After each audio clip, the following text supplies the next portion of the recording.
pancake, special pancake, blueberry, parunga. Yan. Tikman natin guys kung anong lasa ng blueberry pancake.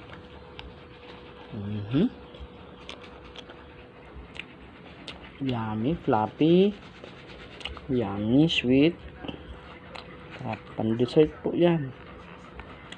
From morning, pwede coffee, pwede chocolates. Order na po kayo from Tita Jen's Table sa Facebook page natin. Bago nating market ngayon para sa Pasko. Ang sarap.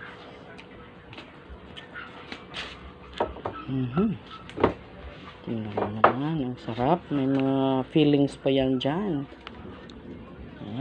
Shout out everyone.